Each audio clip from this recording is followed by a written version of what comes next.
Good morning friends. ఈరోజు house hold mapping గురించి నాకు తెలిసినంత వరకు మీకు చెప్పాలనుకుంటున్నాను. దయచేసి ఈ వీడియోని స్కిప్ చేయకుండా చూడండి ఫ్రెండ్స్. ప్రతి కుటుంబంలో ప్రతి ఒక్కరూ హౌస్ హోల్డ్ మ్యాపింగ్లో ఉన్నారా లేదా అనేది తెలుసుకోవాలి.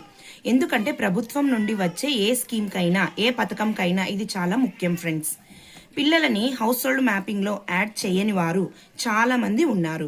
దయచేసి పిల్లల యొక్క ఆధార్ కార్డు, పిల్లల యొక్క బర్త్ సర్టిఫికేట్, తల్లిదండ్రి ఆధార్ కార్డు తీసుకొని వెళ్తే సచివాలయంలో డిజిటల్ అసిస్టెంట్ గారు చెక్ చేసి సరిచూసి పిల్లలు లేకపోతే యాడ్ చేస్తారు ఫ్రెండ్స్.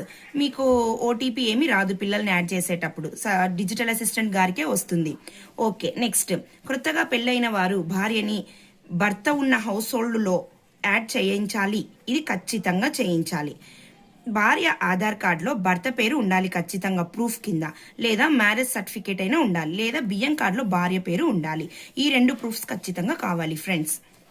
కొంతమంది తెలుసో తెలియకనో భర్త ఒక హౌస్ హోల్డ్లో భార్య ఒక హౌస్ హోల్డ్లో మ్యాపింగ్ అయి ఉంటారు ఫ్రెండ్స్. అలా వేరువేరుగా అయిన వారిని మర్జ్ చేసి ఇద్దరిని కలిసి ఒకే హౌస్ హోల్డ్లో మ్యాప్ చేయొచ్చు ఫ్రెండ్స్. ఇది కూడా గుర్తుపెట్టుకోండి. నెక్స్ట్, పిల్లల్ని వేరువేరు హౌస్ హోల్డ్ మ్యాపింగ్లో యాడ్ చేసి వాళ్ళ తల్లిదండ్రికి వేరే హౌస్ హోల్డ్ మ్యాపింగ్లో కూడా యాడ్ చేసుకున్నారు. ఇటువంటి వారి యొక్క సమస్యను కూడా పరిష్కారం చేయొచ్చు ఫ్రెండ్స్. తల్లిదండ్రి ఉన్న హౌస్ హోల్డ్లో పిల్లల్ని యాడ్ చేయొచ్చు. నెక్స్ట్, హౌస్ హోల్డ్లో చనిపోయిన వారు ఉంటారు ఫ్రెండ్స్. వారిని ఖచ్చితంగా మీరు డెత్ డిక్లరేషన్ చేయించుకోవాలి. ఇది సచివాలయంలోని పంచాయత్ సెక్రటరీ గారిని కలిస్తే వాళ్ళు చేస్తారు ఫ్రెండ్స్.